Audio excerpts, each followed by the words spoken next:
This, I think, is hugely important because I've received half a dozen compliments at this summit alone about the prep that we do, and we take that very seriously. So the prep that I kind of do for meetings like this is we pull a lot of data that we have on the customer, understand who they are, understand their business, and then we're able to provide kind of a snapshot of some of the potential benefits of working with our company. So I'd say I probably go high on the prep, but it takes pretty much a full week of dedicated work to make sure that we have enough information to share, we know enough about their business, and then we can actually speak to a value proposition that we bring versus a kind of, hey, how you doing, fact-finding meeting. So the prep, being ready to talk about what you offer in kind of a annotated time frame and developing that relationship, but then giving them something to kind of go home with and follow up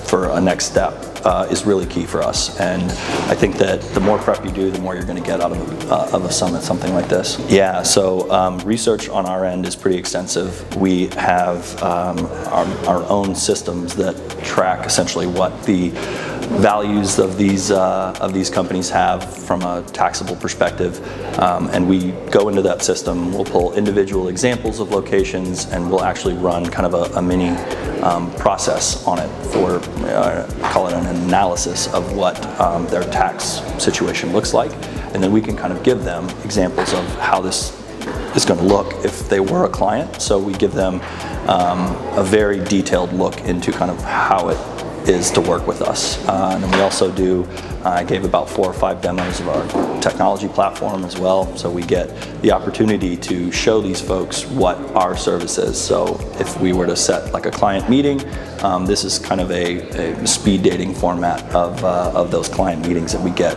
in a very short time frame.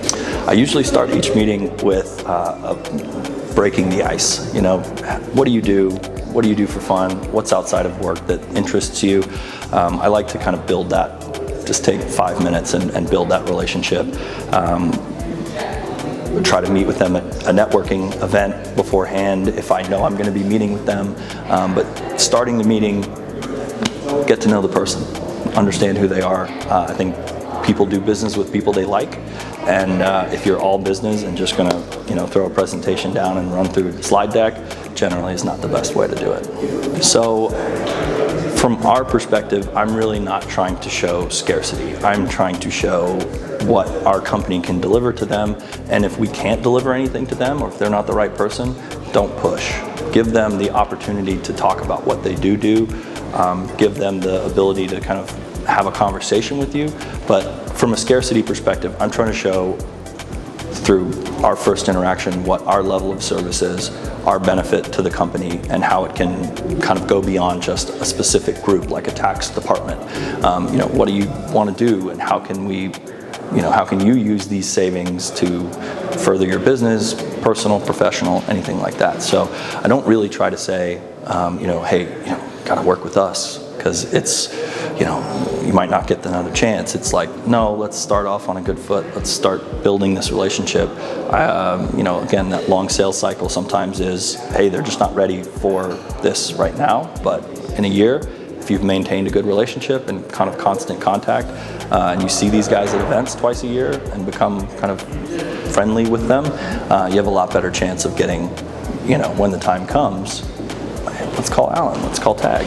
They're the next people in line, and if they know you, they trust you, and they've seen kind of what you're about, I think that goes a long way to making them feel good about doing business with you. So yeah, usually I do have distinct next steps with what I want to do. If we kind of come to the conclusion that maybe this isn't a great fit, the next step is, great to meet you, love to talk about this if this is ever a priority, but I like to come away with, I'm going to call you in a couple weeks or a couple days. We're going to set something up. We're going to go meet you in your, office. We're going to fly, travel, drive, whatever we need to do to come see you. But I like to have those steps defined kind of at the meeting's end. Okay, great. This is something you're interested in. How are we going to get this in front of the people that need to make this decision? If you're that person, what other information do we need to provide you to make this decision? Do we need to set up a decision tree? Do we need to give you some more supporting information for what we do? But I like to have that clear plan with with what we're going to do next, if it is a good fit for them. Yeah, I mean, generally with our deliverable that we'll create, so the presentation, all that prep, we give them a physical copy of it. We follow up pretty much immediately with that, with those defined next steps kind of laid out in that email, and then any additional information. But yeah, I don't find myself getting into that trap. It is either this is good, we should continue it, or it is actually I talked to somebody and maybe it's not the right time. So from the email trap side, I don't get into those salesy emails. It is a recap of what we talked about. It's a clear definition of next steps. It is, do you need to talk to somebody? Have you done that yet? What was their response? And then if it's no, then great. We'll see you in November. We'll follow up when the time is right. If there's any objections that they're giving us, then we can go and try to solve that before our next call or meeting, and generally just doing check-ins kind of if they aren't someone that we're going to engage with kind of right now. Yeah, so that's a great great part about what these summits offer.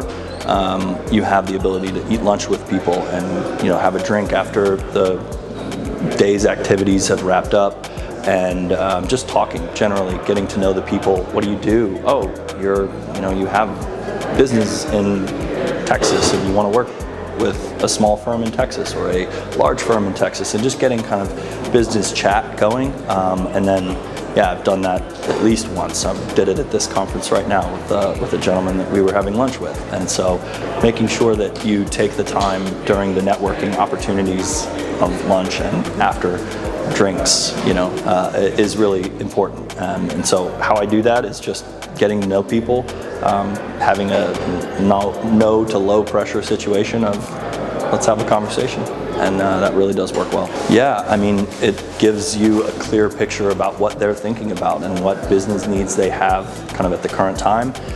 They're going to tell a lot of detailed information in those presentations. They're going to give you pain points they're experiencing.